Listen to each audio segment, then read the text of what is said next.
السلام عليكم ورحمة الله وبركاته. معكم هيام من مطبخ أغلات أم البنات. النهاردة هنعمل مع بعض وصفة حلوة قوي. هنعمل حلو شرقي ينفع في الأيام العادية وينفع لسفرة رمضان طبعا. هنعمل النهاردة مع بعض صوابع زينب بمكونات كلها موجودة في البيت وطريقة سهلة. بينا نشوف المكونات والطريقة مع بعض. معايا كوباية دقيق أبيض، ومعايا نص كوباية سميد اللي هو سميد البسبوسة ناعم بدون أي إضافات، ومعايا معلقة كبيرة من النشا، ومعايا ربع معلقة صغيرة من الخميرة، ومعايا من معلقتين ل3 معالق من الزيت، نص معلقة سكر ورشة ملح. بينا نشوف الطريقة مع بعض. حط كوباية الدقيق وعليها نص كوباية السميد الناعم بدون أي إضافات خالص، ومعايا معلقة كبيرة نشا، ومعايا ربع معلقة صغيرة من الخمير فورية، ومعايا رشة ملح، ونص معلقة من السكر. هنقلب المكونات كلها كويس مع بعضها بالطريقة دي كده، واتأكد ان مفيش حاجة مكلكعة، ووزع كله مع بعضه، النشا مع السميد مع الدقيق. بعد ما قلبت المكونات الجافة كلها مع بعض، هنزل بمعلقتين او 3 زيت. هنزل ب3 معالق زيت، انا هنا نزلت ب3 معالق زيت. هقلبهم كويس مع بعض، هبسهم زي ما بنعمل الكحك كده والبسبوسه، هبسهم كويس مع بعض لحد ما الدقيق يبقى معايا عامل زي خليط الرمله. وده كده شكل الدقيق بعد ما بسيته بالزيت كويس. اعرف منين ان هو جاهز؟ اول ما اضغط عليه كده يتشكل وبكل سهوله، وما اضغط عليه تاني يتفرفت كده. كده الدقيق شرب معايا كميه الزيت كلها اللي انا حطيتها. نجيب نص كوبايه ميه ونبتدي نعمل العجينه بتاعتنا. هبتدي انزل بجزء من الميه، مش هنزل بنص كوبايه الميه كلها، هنزل بربع كوبايه الميه وهعجن، وهنزل بباقي الميه بالتدريج علشان بس ايه العجينه ما تفكش مني مره واحده، لان بيختلف من دقيق للتاني. في دقيق بياخد كميه ميه اقل، وفي دقيق ممكن ياخد اكتر.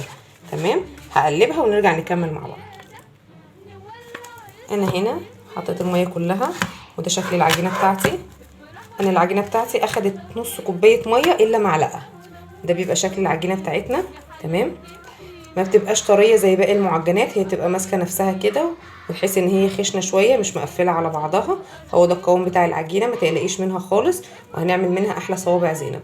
هسيبها ترتاح 5 دقايق بس، مش عايزاها تخمر، هنسيبها 5 دقايق بس ونرجع نشكلها مع بعض.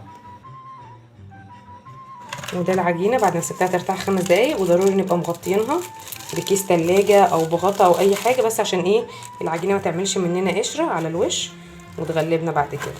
هقطع منها حته. تمام، بالطريقه دي كده، ويلا بينا نشكلها مع بعض. جبت حته العجينه كده معايا، هنبتدي نفردها رول بالطريقه دي كده. تمام، على بقى صينيه، على مفرش سيليكون، على الرخامه عادي، نضفيها وافرديها. تمام، هنفردها كده مع بعض. تمام، هفردها ونرجع نكمل مع بعض. وبعد ما فردتها بالطول ده كده، تمام، والسمك دوت، هبتدي اقطعها قطع صغيره عشان تسهل عليا العمايل، ومش كل شويه اقطعها. هقطع كله كده جنبي الجزء اللي انا بشتغل بيه، وبعد كده نشكل كله مع بعض. جبت هنا معايا البصامه بتاعه الكحك، وهبتدي افرد الصباع كده. تمام، واحاول اسويه واخليه كله سوا واحد وطول واحد، وما يبقاش منعكش من الجناب لان العجينه كانت متقطعه. وابتدي احطها كده على البصامه، وادوس عليها كده بالراحه بالطريقه دي كده كده اهو، وابتدي المها كده، وده بيبقى شكلها. نعمل مع بعض واحده تانية. اجيب قطعه العجينه وافردها بالطريقه دي كده على الصينيه. تمام، والمها كويس من الجناب من الاطراف بتاعتها عشان ما تبقاش مفتحه وشكلها وحش بعد التحمير. بالطريقه دي كده. لو الصباع معايا طول او لقيت ان هو زياده، شيل منه حته العجينه الزياده، ما فيهوش مشكله. واخده على ايدي زي صباع الكفته كده بالظبط، واسويه واظبط شكله.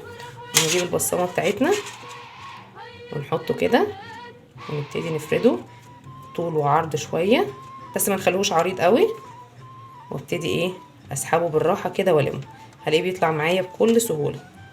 وده شكلها بعد التشكيل. هكمل باقي الكميه ونرجع نكمل مع بعض. جبت حله عندي صغيره وحطيت فيها زيت. كل ما كانت الحله صغيره عشان بس ايه ما نستهلكش كميه زيت كبيره، فانا حطيت في حله صغيره حطيت زيت، لان احنا محتاجين زيت يكون غويط. وهنبتدي بسم الله ننزل فيه صوابع زينب بتاعتنا. بصوا الزيت مش عالي قوي، الزيت يعني سخن شويه، يعني لا هو حامي قوي ان هو يتحرق بسرعه، ولا هو اللي هو بارد، حاجه دافيه كده. وانا موطيه النار خالص علشان برضو ايه ما تاخدش لون من بره وتفضل نيه لسه من جوه. هنزل الكميه كلها وهظبط التايمر على 10 دقايق، وهي برضو النار واطيه خالص. النار كده اهي، النار اهي واطيه كده. هفضل سايبه النار واطيه كده 10 دقايق لحد ما اتاكد ان هي استوت كويس وتاخد اللون الذهبي. هسيبها على النار ونكمل مع بعض. شايفين اول ما حطينا صوابع زينب كانت راقده تحت في الزيت، واول ما ابتدى الزيت يسخن معاها ابتدت اهي تعلى على الوش كده. هي معناها ان هي عجينه معانا ناجحه وكويسه، وهتستوي كويس جدا ومش هتبقى معجنه معاكي ابدا من جوه. وليه احنا ما طولناش عليها مده التخمير؟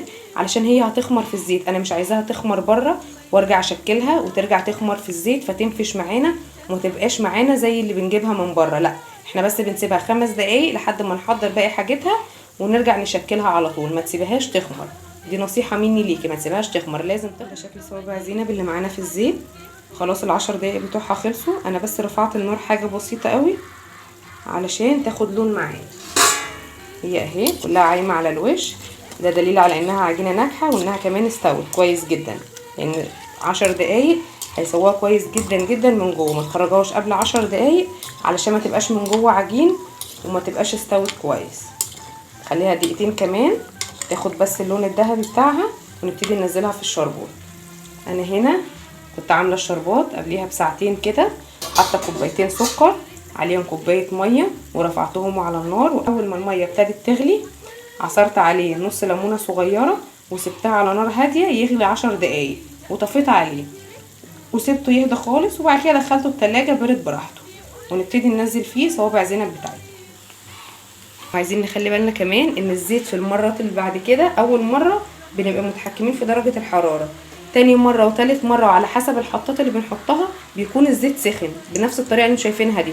فانا حطيت صوابع زينب وطفيت النار، هسيبها بس دقيقه كده تهدى او دقيقتين وارجع اولع النار تاني عشان بس ما تاخدش لون من بره وتفضل عجين من جوه. خلاص صوابع زينب بتاعتنا اتحمرت واخدت لون ذهبي حلو. صفيها كويس من الزيت ونبتدي ننزل بيها على الشربات التقيل البارد. شربات الحلويات الشرقية بيبقى شربات تقيل بارد، دي اهم خطوة فيه علشان الحلويات بتاعتك تطلع حلوة زي بتاعت بره.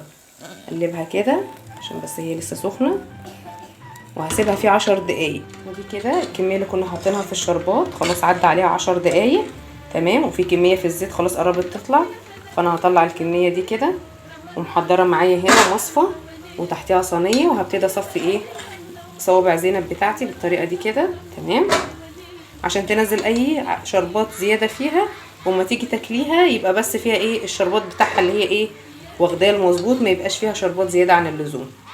خلص كده باقي الكميه ونرجع نكمل مع بعض. شايفين الرسمه بتاعتنا واضحه ازاي وما راحتش وما اتاثرتش باي حاجه.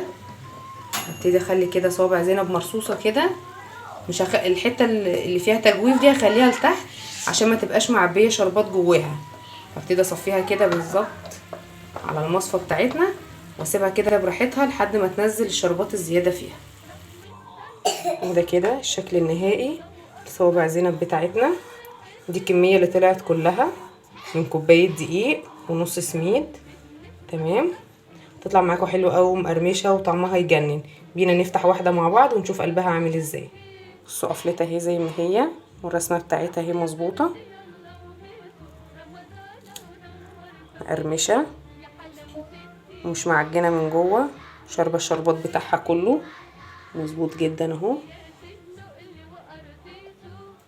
شايفينها مستويه ازاي وجميله ازاي.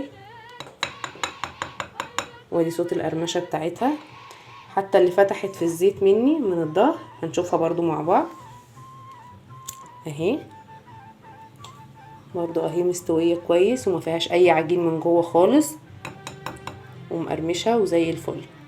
ويا رب تكون الوصفه النهارده عجبتكم واشوفكم في حلقه جديده ووصفه جديده. مع السلامه.